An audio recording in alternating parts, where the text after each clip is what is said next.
त्याग करावा लागतो महाराज. आणि 6वा गुण हा आहे त्यागाचाच आहे महाराज. आम्हाला त्याग केल्याशिवाय काहीच प्राप्त होऊ शकत नाही.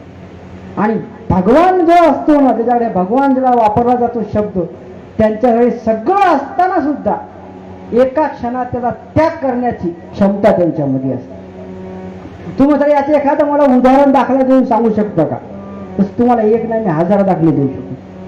प्रभू श्रीराम काय नव्हतं तुमचं ना, अख्खं अयोध्येचं राज्य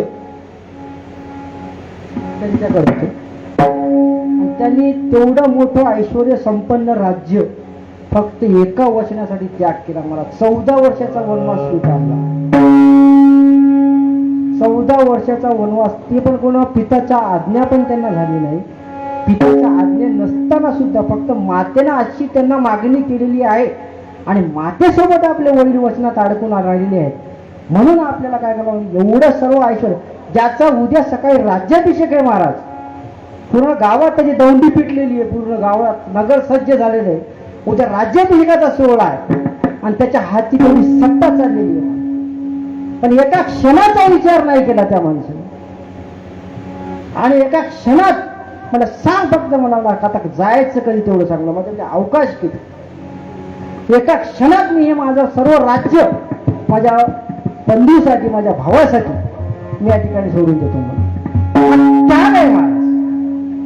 भगवान श्रीकृष्ण बघा, तुम्ही बघा मथुरेला ज्यावेळेस कंसाचा त्याने वध केला मामाचा देवचा, मथुरेचं राज्य त्याला भोगता आलं असतं महाराज.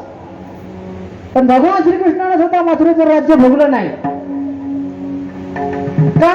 कारण की त्या ठिकाणी जर ते राज्य त्यांनी भोगलं असतं तर त्याला म्हणलं आयत्या बिळात नागोबा बसला म्हणजे असते महाराज. एक होता राम आणि एक आहे कृष्ण, हे दोन असे विरुद्ध कॅरेक्टर आहेत महाराज. जर एकाला जर तुम्ही बघत असाल तर दुसरा त्याच्यापेक्षा खोल जातो.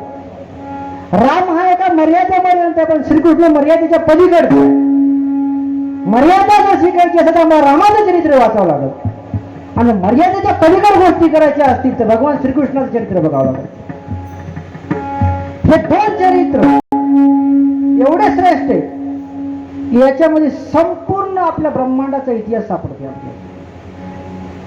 अशी एकही गोष्ट नव्हती या दोघांकडे पण की जिथे मिळवू शकत नव्हती. पण त्यांच्या जगाई अंगामध्ये नम्रतेच्या गुणाने त्यागाची भावना होती. म्हणून त्यांनी सगळं ना, का भगवान श्रीकृष्ण गीतेत सुद्धा सांगतात, त्यागात शांती अनंतरम. म्हणजे तुम्हाला त्याग केल्याशिवाय शांती मिळतच नाही. आणि त्याग कशाचा करायचा? आपल्या इच्छा, आकांक्षा, अपेक्षा ज्या काही आपल्या वासना आहे त्या सगळ्यांचा त्याग करावा लागते. आणि एकच नाम घालावं लागते, भगवान शिवाचं गा, रामाचं गा, आणखी कोणाचं गा. पण नाम स्मरण तुम्हाला करावं. तुकाराम महाराजांना सुद्धा नाम संकीर्तन साधन पैसे होते. न लगती सायास न जावे वनांतरा, सुखे येती घरा नारायण. म्हणजे नामस्मरणाची ताकद काय महाराज. याच्यासाठी तुम्हाला कुठं जाय, आणखीन पुढे जर सांगायचं तर काय सांगतात, ठाईच बैसोनी करा एक चित्त. इतकं सुद्धा मंत्र पुढचा दिला पुन्हा, रामकृष्ण हरी केशव माधवा, मंत्र हा जपावा सर्व काळ. काहीच लागत नाही महाराज. 1 रुपयाचं भांडवल तुम्हाला लागत नाही त्याचे. नाही तर मला सांगा, कोण आहे भगवान शिवाचं म्हणा, विठ्ठलाचं म्हणा, आणखीन कोणाचं म्हणा, नाम स्मरण केलं त्याला खर्च आला महाराज. काय खर्च आहे त्याचा? तुमच्या वायफाय जीवन तुम्ही काय वाचावं, तुमची वाचन तुम्ही काय वर्दळ चालू बरळतात. एक नाव जर तुम्ही भरवलं तर आणखी काय फरक पडायला जरा. आणि हे तुम्हाला कशासाठी करायचं? स्वतःच्या हितासाठी. ही आणि ही भगवान शिवाचं ना स्वतःच्या हितासाठी फक्त माणसानंच घेतात का नाही. श्रीहरी करीत माऊलीचं, शिवदास माऊलीचं प्रमाण आहे. दररोजचं नित्य पाठातलं शिवपाठाचं प्रमाण आहे. श्रीहरी करीत स्वात्महिता, म्हणजे त्यांचा स्वतःचा आत्माचा उद्धार करण्यासाठी, स्वतःला सिद्ध करण्यासाठी, स्वतःची अंतर्बुद्धी शुद्ध करण्यासाठी, अंतःकरण शुद्ध करण्यासाठी.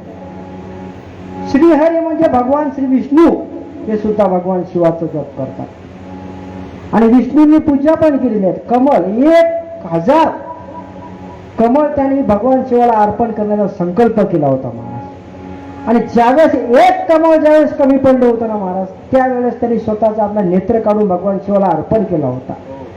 म्हणून त्यांना तेव्हापासून कमल नयन म्हणतात. विष्णूंना एक उपाधी दिली, कमल नयन, कारण की त्यांनी आपला स्वतःचा नेत्र भगवान शिवाला अर्पण केलं होतं मला, म्हणून त्याला कमल नयन ही महादेवांनी संज्ञा दिली. एवढं मोठं सामर्थ्य महादेवाच्या नामात आहे महाराज. आणि महादेव महाराज पण आपल्याला तेच सांगले संतांनी, काय सुदेहुनी गोड नाम, ते नाव एवढं, त्या नामाचा महिमा. आता नामदेव महाराजच्या भाषेत सांगता नामाचा महिमा त्याला पण खूप. चतुर्मुख ब्रह्माने काही, म्हणजे चतुर्मुख ब्रह्माचं तर त्या नामाचं महत्व सांगू तुम्हाला सगळं. एवढं नाम महत्व श्रेष्ठ आहे महाराज, आणि नामाची ताकद इतकी आहे महाराज, तुम्हाला सांगतो मी. तुम्ही कोण